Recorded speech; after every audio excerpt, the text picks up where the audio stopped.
I don't know whether I'm embarking on a foolish venture, but I had talked with some people about the notion of, as a faculty member who is reaching the finish line in terms of a full-time position, trying to create a tradition where senior faculty might give a lecture in which they would talk about an issue or some aspect of their career that they feel would be of some value for the campus community to hear.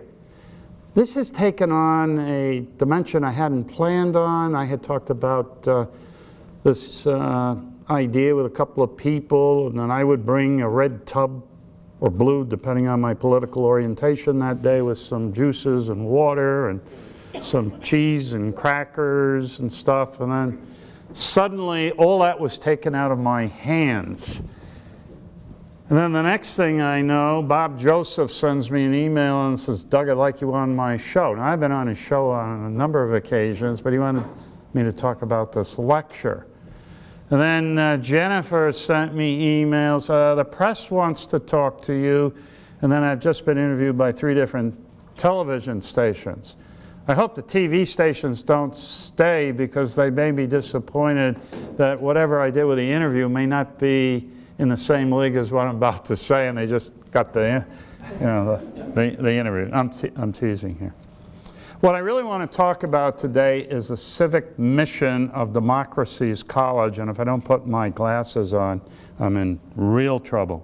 And I just wanted to give you a short overview of who the person is giving the talk. I walked into a meeting, it'll be 2 weeks ago Monday, and Elise Newkirk, who was the community engagement assistant to Chancellor Zimpher, is there. I walk in, and it's a meeting dealing with applied learning, and she says, "Here's the king of civic engagement," and I groaned. Kathleen McKenna and I are out at a Kettering conference, and the president is out there. He's going to become a public philosopher, and he's at a meeting with Dave Matthews, who is the guru at Kettering. Matthews leads the meeting, comes in, and Kathleen can deny that Dave ever said this, but Dave went on to talk about how my president said nothing but great things about what I was doing at Broome. And I waited patiently, and at some moment said, "It's not me. It's a cadre of faculty, support people, and now you have my president." Bernie Ronan, who is a vice chancellor for community engagement at Maricopa College, he and I had a number of opportunities to work together. Lisa Straley knows Bernie quite well. The president, to his credit, took a risk when I came back from a Kettering conference in October 2010 and said they're going to create something called the Democracy Commitment. It's a project to align community colleges to promote educating students to be citizens. And the president was willing to join right on. I'm really glad you made that decision. Well, I got to know Bernie, and Bernie dubbed me the civic Sherpa. I think anyone who's involved in helping students become engaged citizens are Sherpas. So that's all I want to say about kings and all that. You could use the term servant, and that probably has, I think, a similar take. But the notion of a Sherpa who guides, who helps, who assists, that's how I'd like to be remembered. Well, I wanted to give you, though, a few ideas of who this guy was before he got here to Broome. First of all, how did he get the name Douglas? There was a big argument between my mom and dad about what to name me. My grandfather's name was Charles. My father's younger brother was named Charles, and I never forgot my Uncle Charlie. He went across D-Day +1 at Normandy. And every Flag Day, I would run the American flag up to remember what he did. He survived, by the way. He never wanted to talk about the war except VE Day, and I won't tell you what he had to say. It was how he celebrated it. Well, anyway, I got named Douglas because there was an obscure American general who said, "I shall return." By the way, he wasn't anywhere as near as great a general as some have claimed, but I'm referring, of course, to Douglas MacArthur. I led a relatively uneventful life. I was told to study hard, read, and get good grades and go to college. I have a picture up here that I did when I was, I believe, in 3rd grade.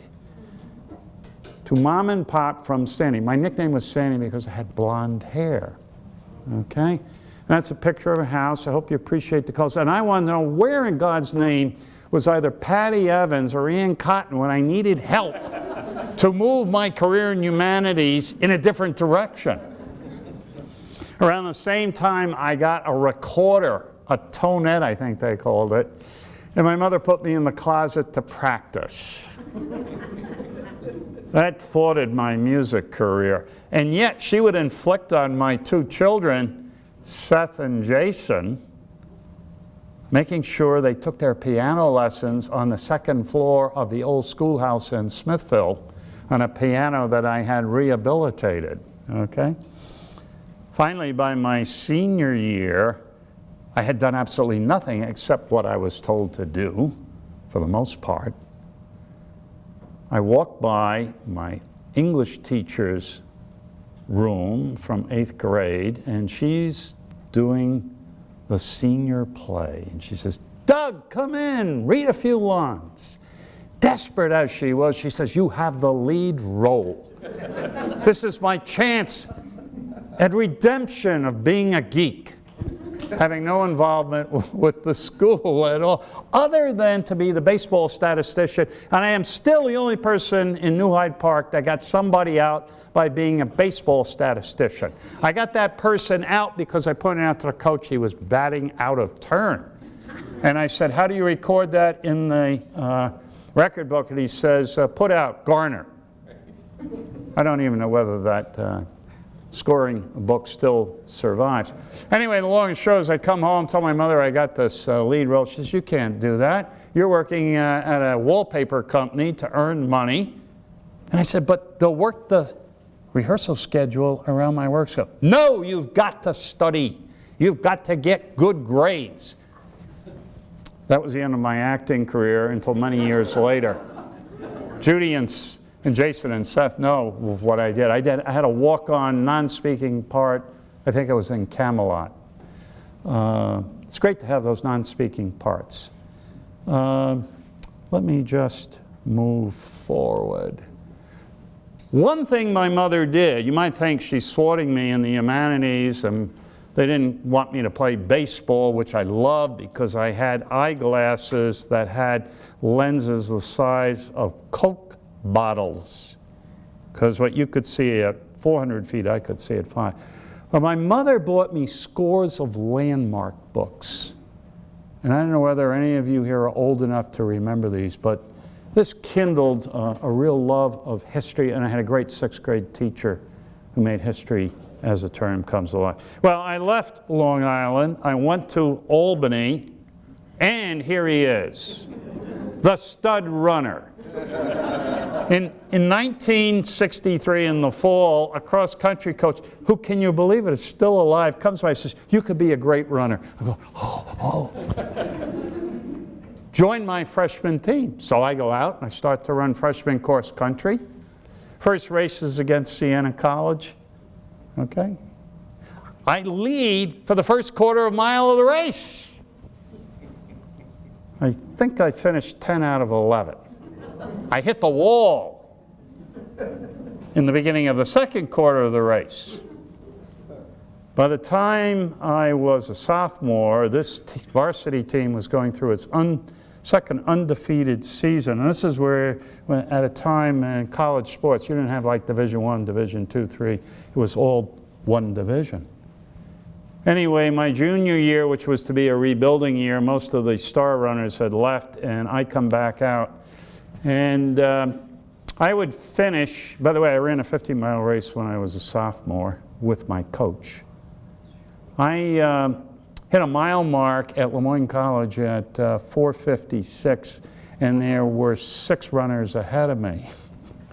Had a little bit of a wall at that mile mark, hit the 2-mile mark at 10:30, finished 7th. This race was my last race on the home course. I cut 61, or is it 62 seconds off my best time. What's important about this picture is not the emaciated runner who weighed barely 140 pounds dripping wet.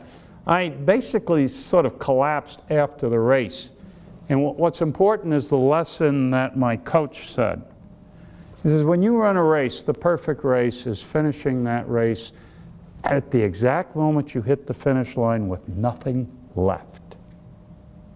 You don't want to use it all up before or have stuff left in the tank.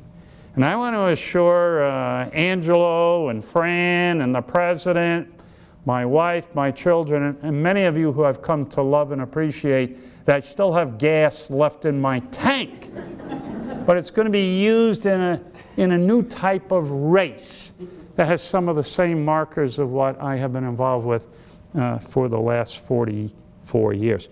When I was about 2.5 years old, my earliest memory was looking out of a window, standing in my crib. The year is 1947. There were some other things going on in 1947 that really relate to this talk to you. First of all, the Truman Commission issues a 6-volume study that looks at what the role of higher education should be in the succeeding years. And you know the most fascinating thing? Not because he was a Democrat, and I am now a registered Democrat, and the Democratic minority leader, Freudian slip, Jason, for the Broome County Legislature is here, but that Harry Truman did not have a college degree, and yet he was fascinated about what the needs would be for equipping a large number of people in our society with post-secondary education. That's what's really interesting about the Truman Commission.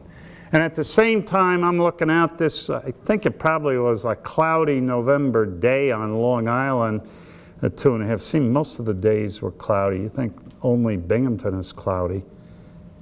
The New York State Institute of Applied Arts and Sciences that fall has opened up its doors.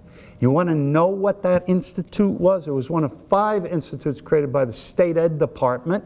The President would appreciate this because President Tyrrell in the early years didn't have to report to the county legislature. It was just the State Ed Department. 10 years later, he would have to get approval for he and Dar Wales to drive a car to Albany on state business. The County Board of Supervisors had an ed committee, and they would approve whether the president went. Imagine where you would be, President Drum, if you had to deal with that culture. The New York State Institute of Applied Arts and Sciences opens its doors as a very narrow-based technical institute. Had about 80 some odd veterans, a handful of women. There wasn't a person of color in that founding class. There were some displaced DPs, handful of people, and in fact there are some news stories a few years later of a person who later went on to get a PhD in chemical engineering, who came from Eastern Europe as a displaced person in the wake of World War II. But what I find really interesting is that the Truman Commission not only called for the expansion of higher education on an unprecedented scale, it also talked about, including in that, the creation of a large number of community colleges dubbed Democracy's College. And they also suggested that colleges need to pay a lot more attention to teaching. At Broome, there's something very interesting. We've had, literally from the beginning, a relationship with Cornell University, where Cornell, brought in at the request of the founding president, ran some seminars for the first faculty teaching here. A faculty member in mechanical technology knocked off a master's degree writing a master's thesis on the first 5 years of the history of the college. It's a very important document. We are still involved with activities and professional development with Cornell University. So I find this connection really interesting. It is said, though, that part of the motivation of the Truman Commission about another feature of what they're calling for, hence the term Democracy's College, is that part of the education should focus on preparing graduates to be engaged citizens. They don't use language that is very fashionable today on citizen engagement, but that we should be educating for citizenship. Remember, when the Cold War is beginning to take place, so there is some of the Cold War flavor that people need to understand the difference between our system and the Soviet system.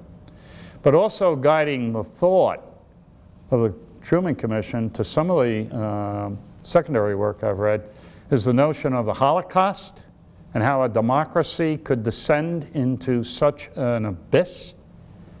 And for African American veterans, who, by the way, fought in segregated units until Truman, through executive order, ended segregated units, came home and were subject to the hostility. And in some cases, some of them were actually lynched by people who didn't take kindly to African Americans. I'm talking about the Ku Klux Klan. By the way, the founding president in 1956, I see a letter, not a letter, but a news story in the paper. 10 Negroes to attend Broome Community College, fall 1956, 7 years before I Have a Dream by Martin Luther King. I don't know how many years before the creation of EOP programs. We wouldn't get a full opportunity program until 1970. And I asked Dar Wales, who I got to know late in his life, what was that all about? He said, well, you got to understand. Founding president was a Methodist who took very seriously the notion that in the eyes of God, skin pigment didn't count, and it was about time we started to make an effort to reach out in the community. I thought that was really remarkable, that you had a president with that sort of foresight. Well, I want to divide into sort of three areas and chronological units, how we began to try to live out the concept of the Truman Commission, that in addition to educating people for careers, we should be educating them for citizenship. And in the period from 1947, I would say, till 1970, convenient because I'm not here, when we go from State Tech to Broome Community College, we tended to use the concept of the extracurriculum. And let me explain how. Newspaper accounts, first semester, show a group of students working with a faculty member drafting bylaws for a student constitution. And by the way, they had some arguments, and they actually modified the initial document before they ratified the final version. The newspaper even covered that there were elections. Some of you might know how sensitive I am to that, okay? They didn't record the names, but they pointed out that there were 13 slots, 14 candidates, so somebody lost, okay? The second thing that they did was to create a student newspaper. The Fourth Estate, some who are here, some who have worked for the Fourth Estate. That is the oxygen of democracy. It keeps democracy transparent. It points out the foibles of elected officials. You need a press, and a press that's independent. And when we really look at the history of democracy, and we look at the history of alternatives to democracy, the first thing the alternatives do is to create a monolithic press and to suppress independent reporting. Well, I'm not sure that the students who created the initial newspaper are out doing investigative stories on Cecil Tyrrell. But what is interesting, I see early on a news story where they were involved in creating the mascot. And Fran Battisti said, how do we get this hornet mascot? Doug immediately goes into the newspaper file, and I find the students, by the way, voting to have the mascot, and they actually had some drawings that a couple of students, there must have been some students with some good graphic art skills, drawing possible scenarios for a hornet. I thought that was quite interesting. By the way, WKOP, do they still do cowboy music or whatever the hell it is they were known for? They had a half-hour show they gave to students to talk about what was going on at this new college. And I found that real interesting because many years later, there was an effort to get a radio station here, and I won't identify the president, but much to the chagrin of the people in communications and a liberal arts dean, he threw his hands up and said, oh no, we'd have to be involved with censorship. You'd never know what they would put on that radio station. Think about that, Jason and Tim. So what I'm suggesting is in this very early period, you had communication through a paper, through even a radio show.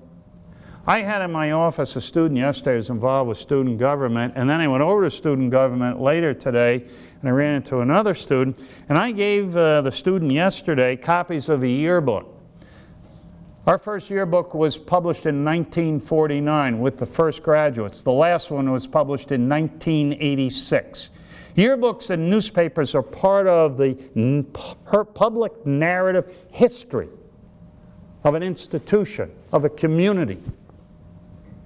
And what I'm simply saying to you is in these early years, we had that. These students yesterday and today were amazed. The one student says, I'm looking at pictures of student government from a 70s. Hey, how big was that student government?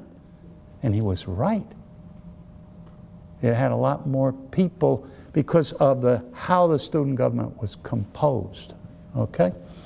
So, these first 24, 25 years, the extracurricula, or what we might also call the co-curricula, provided the architecture for exposing students.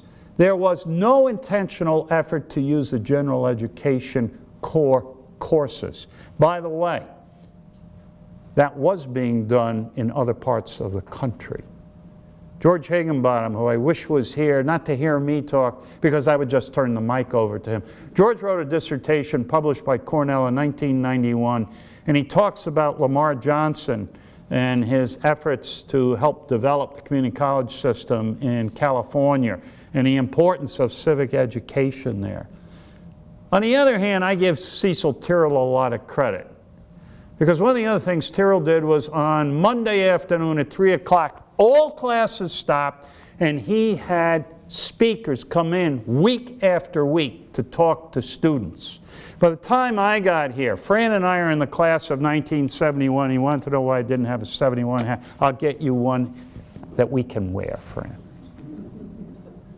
But if you look, and this is, I think, one of the great virtues of the tenure of Greg Saraceno when he was interim dean, he created a history of convocation speakers.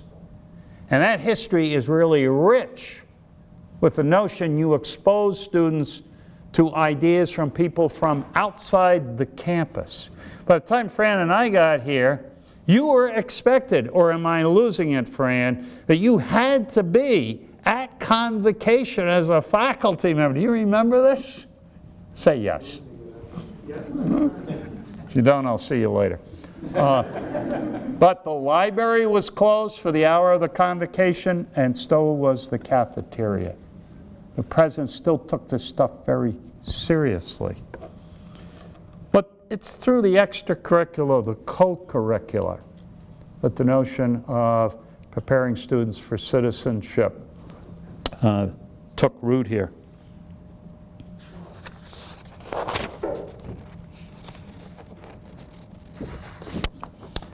Okay. Oh, one other thing. The president, and Dick might have a better idea of the actual time, created sort of like a faculty group.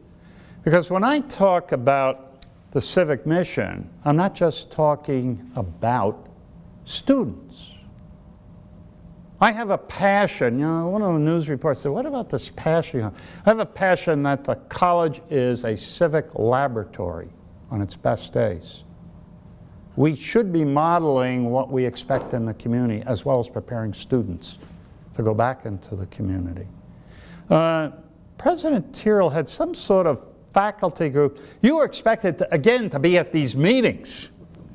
Otherwise, Big Bird, no, I didn't say that. Some of you know who I'm talking about. The President's secretary took attendance. 1967 comes around, though, and whatever was going on with this sort of pseudo-faculty senate is changed dramatically by the passage of the Taylor Law and collective bargaining, and that group morphs into the Faculty Association. And by the way, it remains the voice of the Faculty Association, not just for collective bargaining, but for several decades trying to wrestle with key issues. Okay?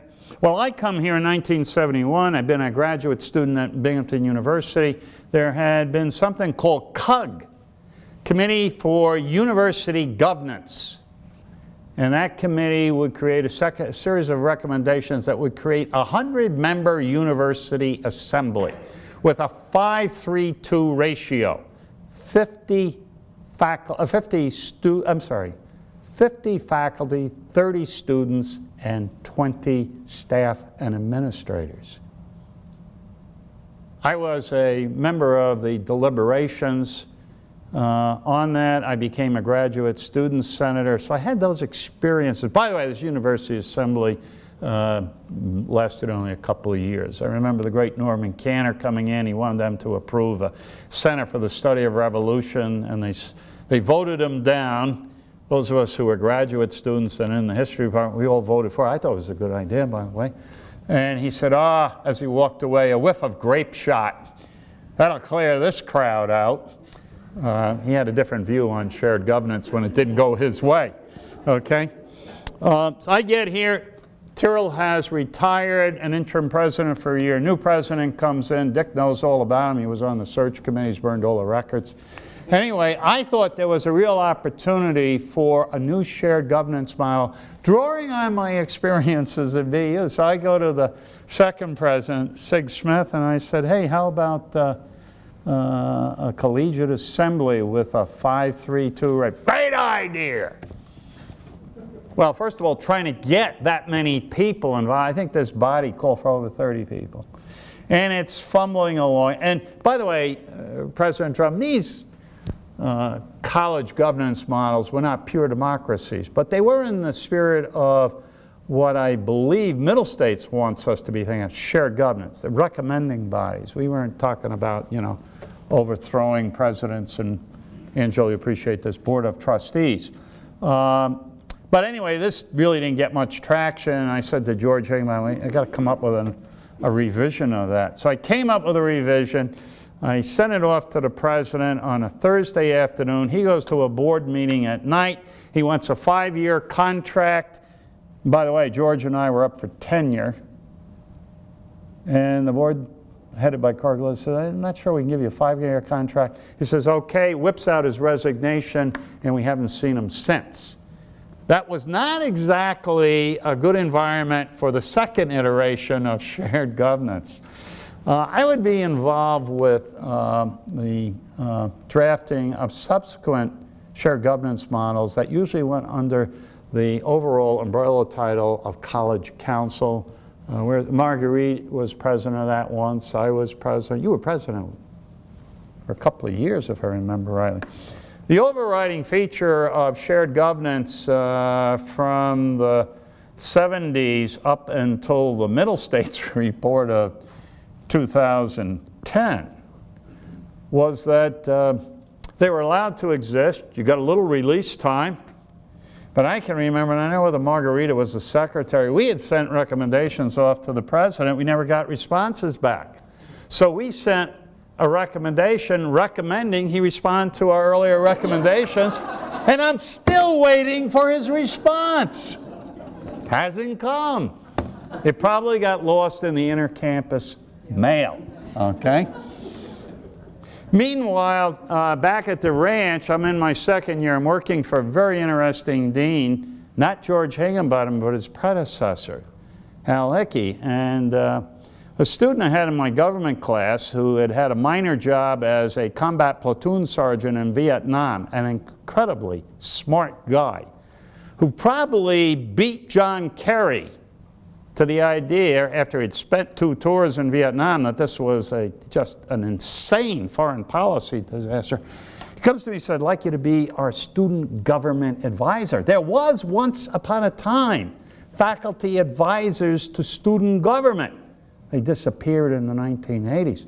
So anyway, I go to the dean, I said, look, I'm not tenured, what do you think? And Hal said, a couple of things. First of all, I think you ought to do it. You're young.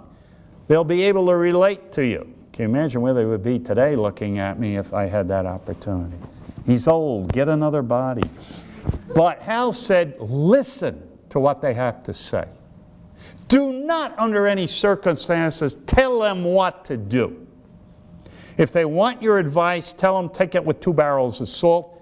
And a final caveat, make sure they don't embezzle any money. We had some great student government leaders. We also had some modest leaders. I was advisor for about 6 years. What I remember of student government in those days was a student government that had a degree of control over its student activity fee that is not the case now because of changes mandated by SUNY in the early 80s. They had robust, raucous meetings of 3 groups in addition to the United Student Government. One was the IAAC, the Intercollegiate Athletic Advisory Board. Another one was Student Program Board. And the third one was Club Council. And they were always arguing about how in God's name are they going to divide up the money.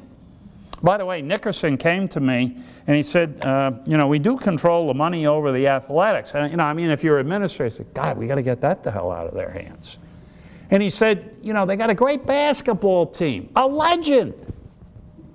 But they're paying their coach more than, their assistant coach more than any other coach. We students don't think that should go on, so we're going to break his salary. What do you think? I said, you got to do what you got to do, and I'm wondering about my tenure and everything. No. So, bottom line is, Al got the United Student Government to modify the salary of the assistant coach. And then to show that there was no hard feelings, he gave Coach Baldwin a new set of travel uniforms, which the coach had not requested. And Al said, look, I want you to know there are no hard feelings here. We just believe in equity and respect. And by the way, those are not insignificant ideas when we think of shared governance and how we act with each other. Now, the second president didn't particularly care for Dick Baldwin, so of course he's sort of cohortling. And then Al got it into it with the second president over. And by the way, I think the president was probably right, but I think the price was too high. The president said to Al, from now on, the student activity fee and the checks will be administered by FSA, and you will be charged 5%. Well, the students had a bonded dispersing agent who taught out of the business program. Al went to SASU, which was a student organization networking 2-year and 4-year colleges in the SUNY system. He went to legal counsel. Al, by the way, is now a lawyer in Hartford, Connecticut. And he said, can he do that? And the guy says, as long as the guy's a bonded dispersing agent, their legal counsel, and he had looked at SUNY law at that point in time, he says, you're on legal grounds. So anyway, we're walking through the Wales building, and the president comes out and starts shaking his hand out and says, you know, Al, you're going to pay that 5%. We're going to take it over. And Al used an expression that discretion suggests I should not use here, something similar to the Bronx cheer. I'll see you in court. Now I'm really nervous. The bonded dispersing agent stayed for about 4 or 5 more years. Now, I only mention this anecdote because this was a student government president that was not going to be bamboozled. But if you had been under incoming fire from the North Vietnamese and the Viet Cong, neither Dick Bolin or Sig Smith posed much of a threat to you. Okay, I just mention that for what it's worth. The newspaper won national awards for their writing. Sitting way in the back is a former student of mine who wrote for that paper. I have encouraged students who are interested today to revive a newspaper to have a conversation with this unnamed professor with a blue shirt on. Arguably the best student I ever had in 44 years of teaching, including teaching for 18 years part-time at Binghamton. When you tell somebody, go to Binghamton, get a bachelor's degree, a master's degree, and a PhD under the person who was the most distinguished publishing scholar in the history department, and that's exactly what he did, and did with distinction, you know you got a blue chipper with a blue shirt. Okay. That's sort of what things are like in the period from 1970 to the early 80s. And then we did something in the second stage, and this is where Dick Romano is one of the survivors, Fran. We began the Cannon War. Higginbottom was the strategist. Romano was a strategist. Fran and I just carried the guns, among other things. And the Cannon War was, what are you going to do with general education? And we said it should have a coherence and purpose to it. And that coherence and purpose should include things like ethical reasoning. It should include a global perspective, effective communication, mathematical competency, an understanding of basic science, and then the capstone, what I think George and I thought, and Dick, and Ben Casper, I don't see, is Ben here? He's traveling. He's traveling, okay. Ben, and there was a whole slew of other people thought should really be the cement that held us all together. The notion of preparing people for citizenship and a civic ed requirement, a course. And we developed about 13, 14 courses you could cherry pick from. Okay? So we went from co-curricular activities to promote civic engagement, to promote the concept of being an active citizen, to promote what our understanding of living in a democracy should be all about, to intentionally embedding in part of the curriculum that everybody would take these ideas. By the way, we had an impressive set, and it continued on during this period down to this very day, of outside external speakers in the form of convocations personnel. I remember calling the Center for Interplanetary Studies up at Cornell. Yes, there is such a center, in the late 70s, and I said, look, you got a guy that works there as a head. He's on a Johnny Carson show. He's got a TV series, and he drives back and forth between Ithaca and New York City. Any chance we could get him to speak at Broome Community College? And of course, I'm talking about Carl Sagan. Sagan didn't have an agent at that time. Was I lucky? $2,500, and Carl Sagan showed up. The talk is supposed to begin at 2:30, 2 o'clock, no Carl. 2:10, no Carl. Now I'm really getting nervous. Where's Rick Ferenzi when I really need him? Carl shows up at 2:15. I think the event took place in early March. It's cold as hell out. And he's whipping in with a TR4, top down. By the way, it was Hunter Green. And he's got a woman he billed as a technical writer with a raccoon coat on. He gave one hell of a talk. stayed around, drank a couple of glasses of wine. Student treasurer gave him the check, said goodbye, took off in the sunset with the TR-4 and the woman with the raccoon coat on his arm now, and they headed to Ithaca, and I never saw him after that. But I'm trying to give you an illustration of the quality of some of the people that we have had. We've had scores of people here. So that stuff is all good. Okay? But one of the other things I think you need to understand is that the history of the civic mission of this college is not like Whiggish history, where it's nothing more, nothing less than one evolutionary upward ascending curve, that we are moving to a civic nirvana utopia. We occasionally take steps backward. And I think some of the steps we have taken backward is the end of a student newspaper.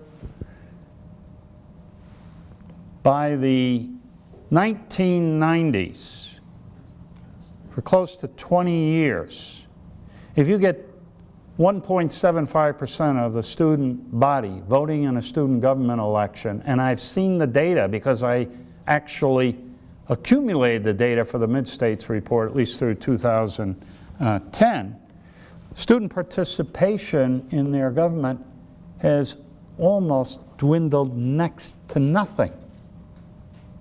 It reached a point where for 3 election cycles, no elections were held because there wasn't any contested position except for one slot, and the administration said, hell, we'll just go and appoint both candidates to the position.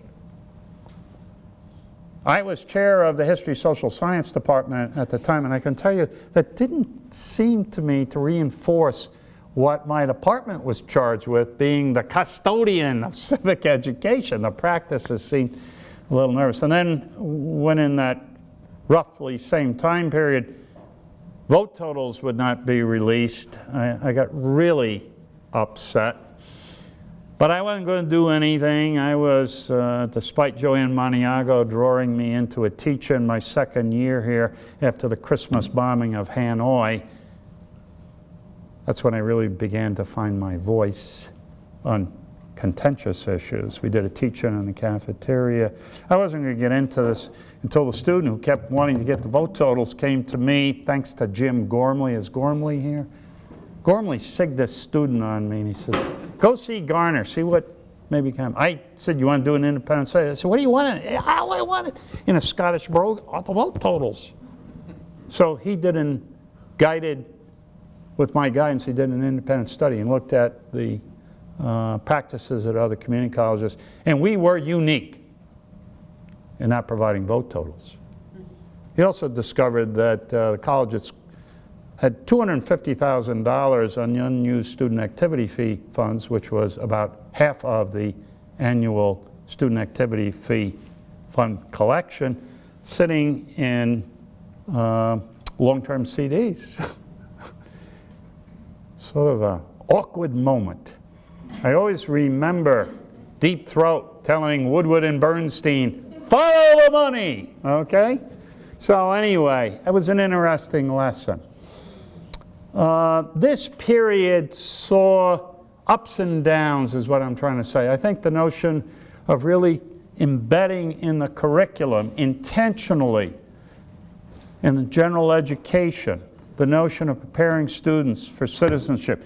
Higginbottom wrote in the college in the college catalog, and it appeared for years, a statement to the effect, and I hope you appreciate the order. We're going to graduate student by student. Graduates will go back into their communities as engaged citizens and be productive members of the workforce.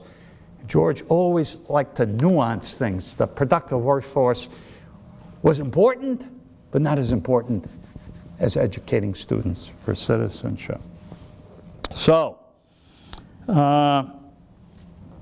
it was a mixed bag. And I got to figure out where I've left off on my notes here. Okay. How about one other feature of this period up to the last 4 years that I think is worth mentioning. We begin to see the emergence of the concept of public work, the work of citizens, not experts, not elected government officials, not part of the government bureaucracy, but citizens who work on projects, normally at the local-ish level, designed to enhance their communities. Citizens who are saying, as dysfunctional as democracy might be, we have a role to play. We need to roll our sleeves off. We need to put aside rancorous debate and argument and find common ground. We began to move in that direction. And two illustrations I'll give you that I am most proud of is the Bridging the Digital Divide project that Sandy Wright picked up and has worked with Binghamton University people, and the work of Jen Musa and Maureen Hankin on the Haiti project. This is public work on the grand scale. And I'm looking again at Hal Koster, but more importantly, where's Margarita? There's Margarita.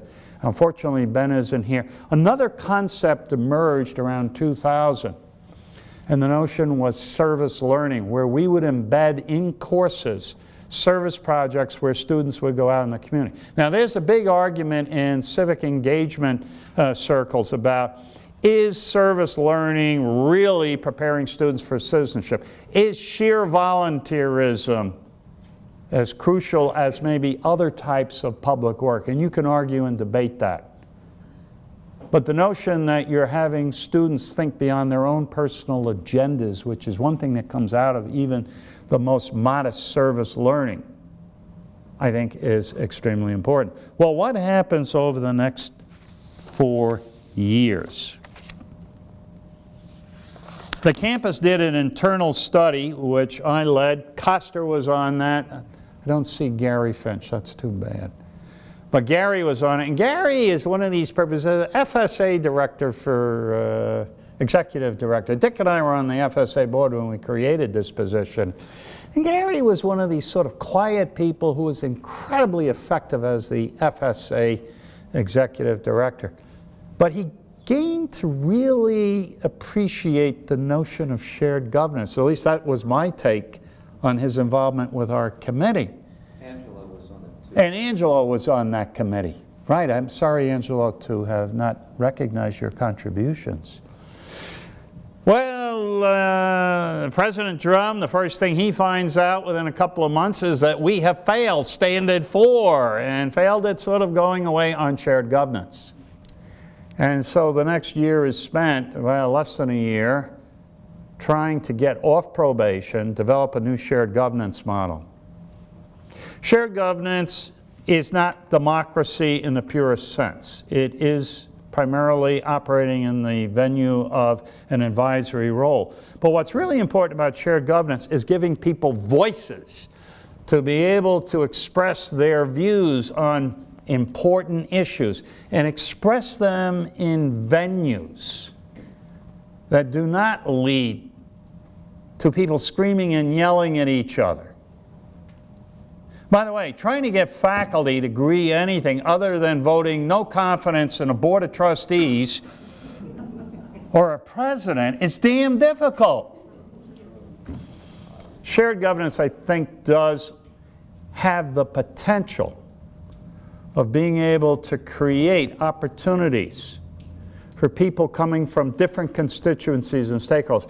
By the way, my original collegiate assembly called for, I think it was close to 8 or 9 students. The college councils that we had subsequently eliminated students from there. By the time the students got a seat on the board, people were saying, well, they already got the opportunity to influence the Master Angelos and the Akels, and you fill in the names. I still argued, as Dave Masler did, and we finally got one student on the college council late in the history of that institution. Right now, there are 5 students who have formal seats in addition to their student government. What I'm really trying to suggest to you is, on its best days, shared governance as it has been developed here has the capacity to bring us together, to wrestle with contentious issues and find some common ground. Now, there are some people I know in this room who will tell you it hasn't had many best days. And my challenge to all of you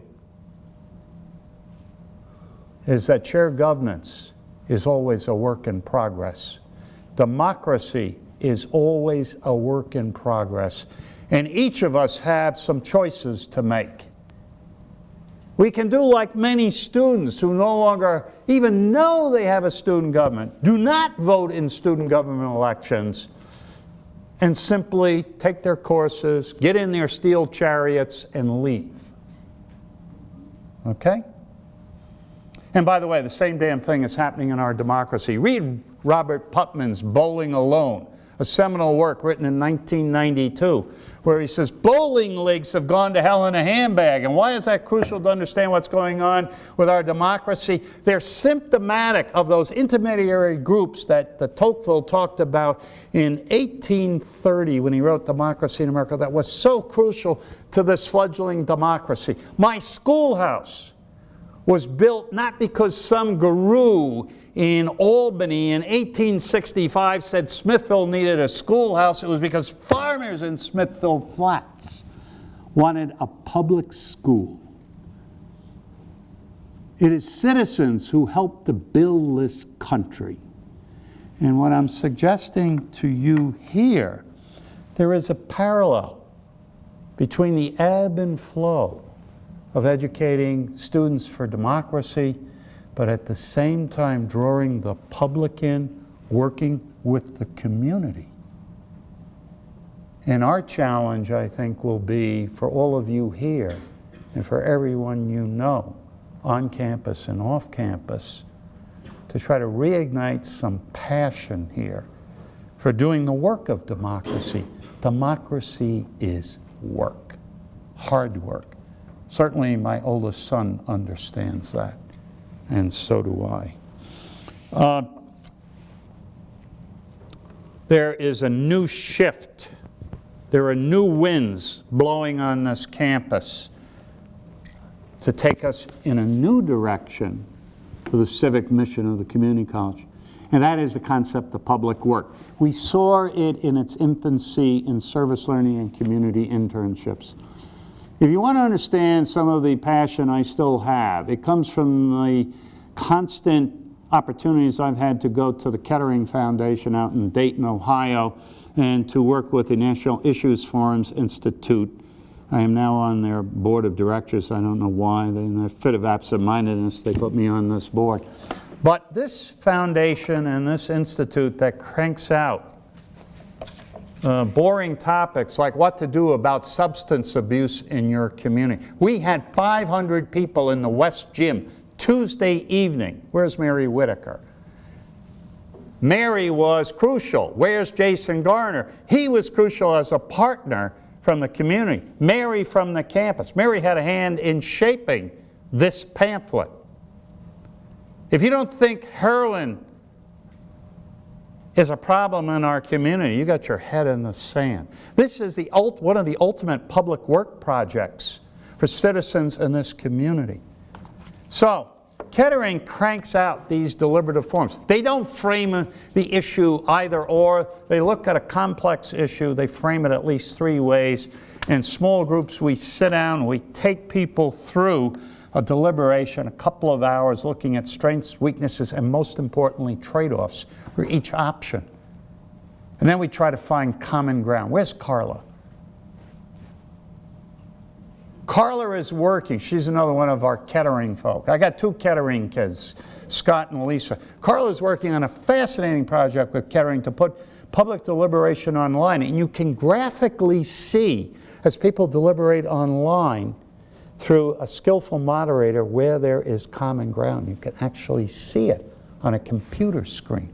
And then what the expectation is that participants, once they find areas for common ground, might find projects to work on to address the issue that is the motivating catalyst for the issue book. Lisa Straley has been working with something called public achievement. Where is Lisa? There she is. We like to think we're educating students for democracy, as if somehow what you're doing is you're putting things into their brain, you test them, and then they go out and become citizens. The type of democracy that we're now talking about is not educating, it's engaging. And Lisa is doing it with children as young as second grade. And this is what I think is an astonishing breakthrough. The notion that you don't educate second graders. What you do is you sit them down, you have some Broome students serving as coaches, and you ask the students, what are the most pressing problems? And so they might come up with 2 or 3. They're not being told what the problems are, they're coming up with them themselves. Now the question is, you only can work on one, you only got the resource. So what one do you take? That's choice work. And then once you get to the choice, what is the way you're going to structure to solve the problem? Lisa and I don't know whether any of us have seen Harry Boyd's video, but they had kindergarten kids looking at an issue, and they said, we don't have enough swings. They only had one swing, was it, Lisa? I can't remember. And they wrote, barely legible, an action plan that they took to the administration and they took to the local community leaders saying we need more swings. Was it 3 or 4 swings they finally got? I mean, this sort of stuff not only gets my juices going, but I can weep. Because this is not educating students, it's engaging children as young as kindergarten people. And Lisa could spend an hour or 2 with you talking about work going on in Johnson City and now in Windsor.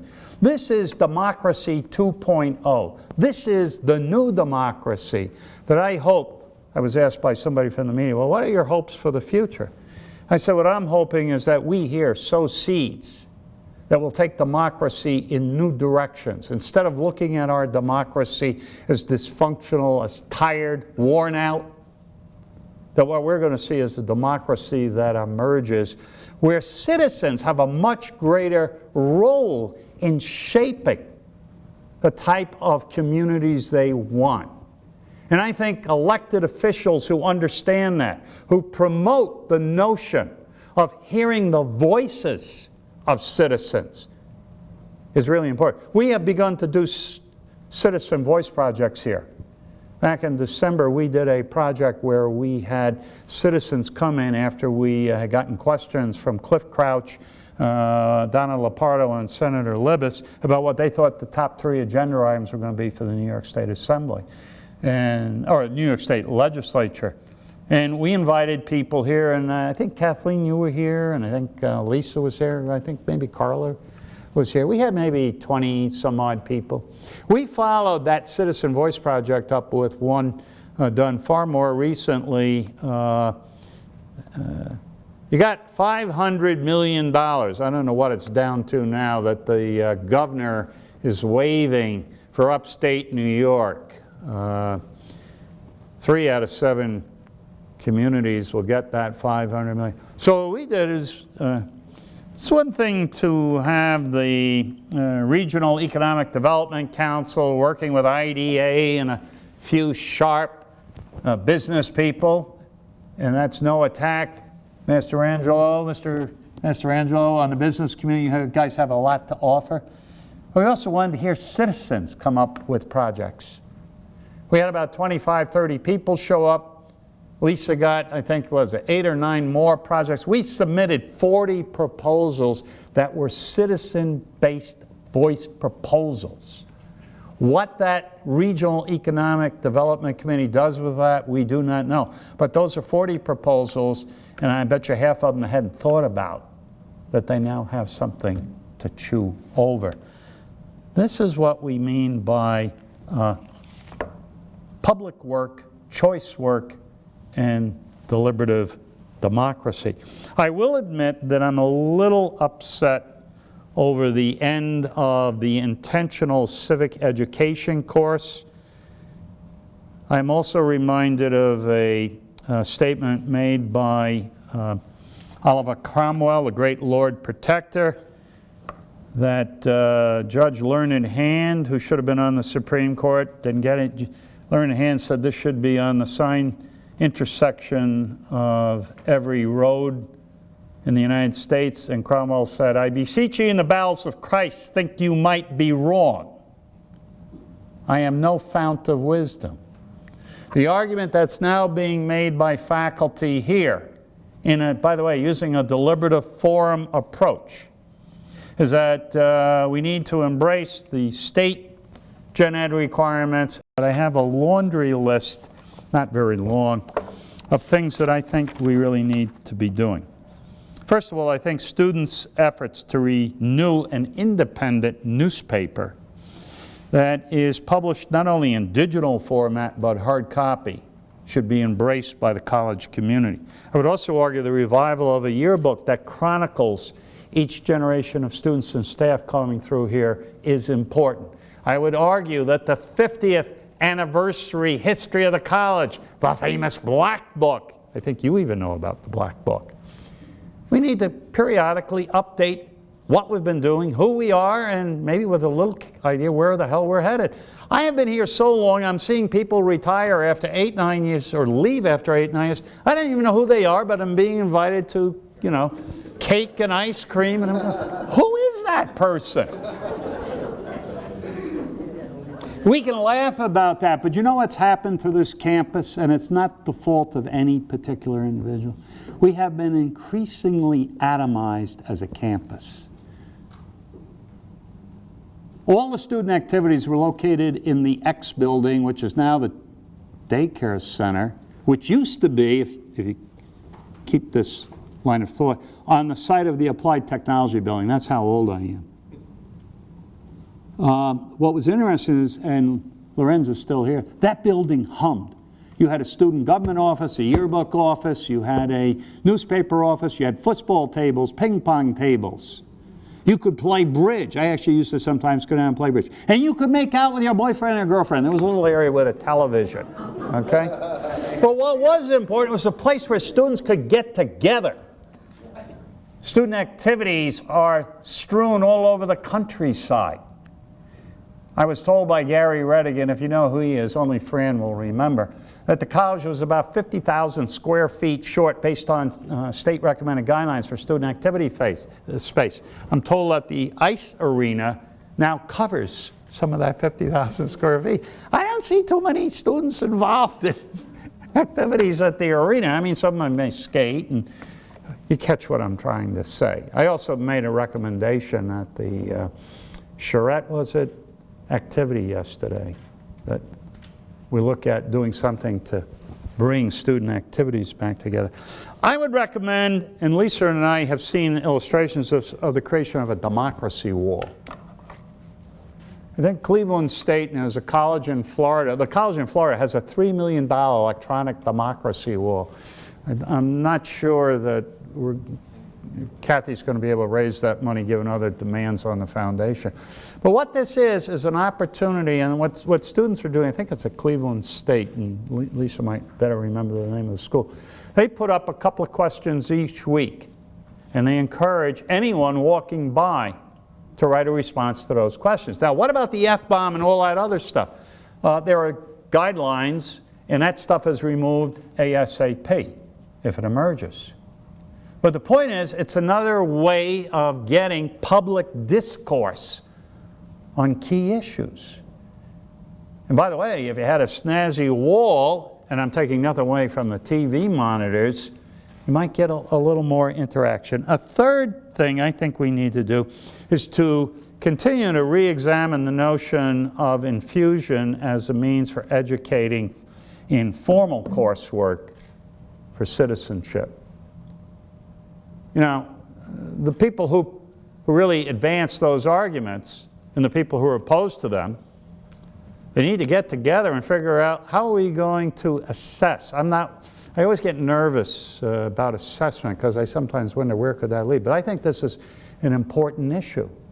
Just as I think we need to assess some of the ideas I'm throwing out about deliberative democracy, choice work, and public work, that needs to be assessed. Couple of other things which administrators may or may not want to hear from me. I think the new dorm, the student village, offers a great opportunity to create a civic laboratory within a civic laboratory. I think there should be an effort to provide a structure for student voices to be heard. I heard a student talking about on the weekend they don't have food. And if you want to know why the fire alarms are going off, it's because students can't cook properly. They even burn bags of popcorn. He said, you know, what we really need to do is maybe to get, and I said, have you talked to Ray Wodak? Bring in Ray and talk about how to cook, how to go out and buy food from Maine's and Artie's, fairly cheap. But what's more important, this kid had a neat idea, and I don't know where that idea is going to go, where it's going to gain any traction, but if there was a formal structure, you couldn't just dismiss it, okay? Let's see. There was one other thing. I would argue that we need to reinvent the notion of a faculty member to be an advisor to student government. If we revive a student newspaper, faculty members should listen very clearly to what Dean Hickey told me. You're there to listen, to provide advice when asked, and make sure they don't embezzle. This is not to take anything away from a dean of students, not to take anything away from a student activity director, but I think it's important to have a tenured faculty member also working with these sorts of student organizations. Okay, I've talked a long time, and what I want to do very briefly, and you're going to have to help me on this. Let's see. A young Doug, when he was in his Tweety pipe period, when I was advisor to the student government, Angelo, you're going to love this, but Fran will remember, students could drink at 18, and the student government would come out to my house for spring picnics, and I don't want to tell you the contraband that was in that Coca-Cola case.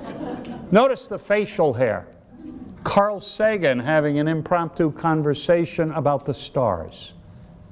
I had a real passion about the issue of a world in the 1980s that some students told me, I'm not having children because I'm not sure there's a world for them to grow up in. Now, this is an interesting one. Anyone know who this is other than my family? The scene is Eisenhower College. The year is February 1977. My wife and I are at a conference, a social justice conference, looking at the threat of nuclear war. And that little baby, we said, is what this conference is all about, and that little baby is Jason Garnar. My other son, who I was ever so proud, Seth Garnar, did a lot of work on communications, media. He was, I think John Petcash said, we can't give him any more work to do for work study because it involves confidentiality agreements that we can't give him. He brought Linux operating systems to the college. They knew very little about that.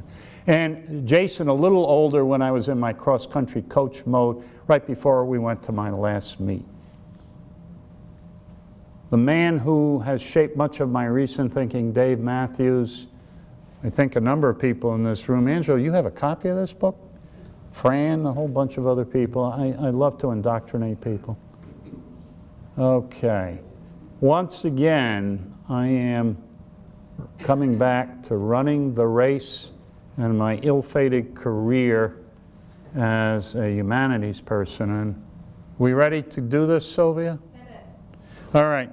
What I want to do in the last couple of minutes is just mention some people who've influenced me in the course of my 40-plus year career. Oh, wait a minute, that's not it. Why didn't it turn on? This is the first time I'm really using a good PowerPoint, but... At least you know what it's called. Damn you, Costa. Turn it up a little louder. Hope you appreciate the lyrics here. My parents. My father was a school board trustee. I ended up becoming a school board trustee. My mother's funding of the College Civic Engagement Endowment and her incredible encouraging me to read. Hal Hickey, who told me you should be a student government advisor, just don't let them embezzle money. Countless hundreds, if not thousands, of students who have asked some of the most thoughtful questions about democracy and the practice of democracy, the role of citizens, even if faculty, administrators, and staff were not supportive of what they were doing. George Higginbottom and Dick Romano for always pulling me back to think about what is possible to help promote the civic mission of Democracy's College. The Uber Dean, George Higginbottom's code name. His dissertation, which should have been published, is still a gold mine to this day for ideas about civic engagement. Ben Casper and Margarita Rossi, who understood the value of public work by promoting service learning opportunities, and Marguerite's more recent efforts to convince women to run for public office. Go, girl, go! You run, Margarita. Irene Burns, who told me she couldn't be here, has been more than a successful successor to me in promoting Common Hour programming and to help organize convocations. And only a handful of people know this inside joke, even though she doesn't like the film Forbidden Planet. Kathleen McKenna, who taught me about the need for true diversity, working with seed students. By the way, if you want to really see public work done where people put their lives on the line, are seed students who are taking community action projects back to countries in Central America where the concept of political tolerance, in many cases, is only in its infancy. They're trying to promote democracy through their community action projects. The Three Amigos, Hal Koster, Lorenz Fershing, and Fred Loveland. What about the Three Amigos? You've exhibited incredible patience listening to Crazy Doug and his two sidekicks, the time-traveling Candide and Good Ranrag. They only know who those are. And on a more serious note, Pat O'Neill and Wes Warren, who I learned much from. And I still shed a tear that they left us way too early. Joanne Maniago, who encouraged me my first year to work with her to do a teach-in, to take risks. We weren't tenured. To have our voices heard, to encourage other voices. Fran Battisti, who was an ally in the first Cannon War on general education, and to this day has been a most helpful supporter for our current civic engagement effort. Scott Corley, Lisa Straley, my Kettering kids, who really understand the power and the potential for deliberative democracy if we're going to live out the dream of being Democracy's College. Dave Matthews, president of Kettering. Bill Muse, National Issues Forum president. Harry Boyd, only a handful of people know who these people are. Keith Melville, John Dietrich, have all shaped my current thinking about the value of public work, of fostering a new vision and version of democracy. And one other thing about Bill and Dave Matthews. Matthews is 77, Bill Muse is 75, and when I told Bill I'm going to retire, he said, good. Now, Bill was the president of obscure universities like Akron University, Auburn University, and Chancellor for East Carolina State. He said, your best and most interesting work lies not behind you, but ahead of you. And if their careers are any indication, they're damn right. My son Jason, who is one of my two heroes for his courage as a true public servant, who has exhibited on more than one occasion being a profile in courage, and he's also a great nurturing parent.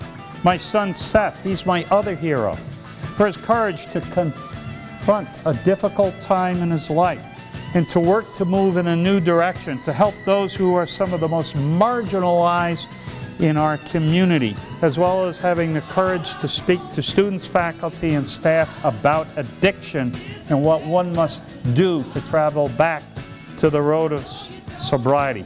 Both understand the importance of doing public work in ways that leave me speechless. She's not going to like this, but my wife. She's been my soulmate for 48 years. She's loved and endured me for a long time. But that's not as important as what I want to say. In 1983, she went to the Women's Peace Encampment, and she took Jason, who was all of 7 years old, and it was a presence to protest the Seneca Army Depot that arguably had the largest nuclear weapons facility in the country, and they were shipping those weapons out in the name of nuclear deterrence. She was exercising her voice. And Jason did guard duty with a 6-foot 2-inch woman to make sure the military and other people didn't infiltrate the perimeter. Judy would then go on to work with the Beyond War movement. And in countless meetings on church sessions, sometimes would be the sole voice for environmental social justice issues. A courage in the face of maybe an entire board who just thought this was nonsense. Your voice has meant a lot to me. I want to conclude with a poem, Asleep of Prisoners by Christopher Fry. And I'm going to put a little addendum close to the end. Dark and cold we may be, but this is no winter now. The frozen misery of centuries breaks. Cracks begin to move. The thunder is the thunder of flows, the thaw, the flood, the upstart spring. Thank God our time is now, when wrong comes up to face us everywhere, never to leave us until we take the longest stride of soul we ever took. Affairs are now soul-size. The enterprise is exploration into God, and I would add, the arc of democracy in creating a just world order. Where are you making for? It takes so many thousand years to wake. But will you wake for pity's sake? Thank you.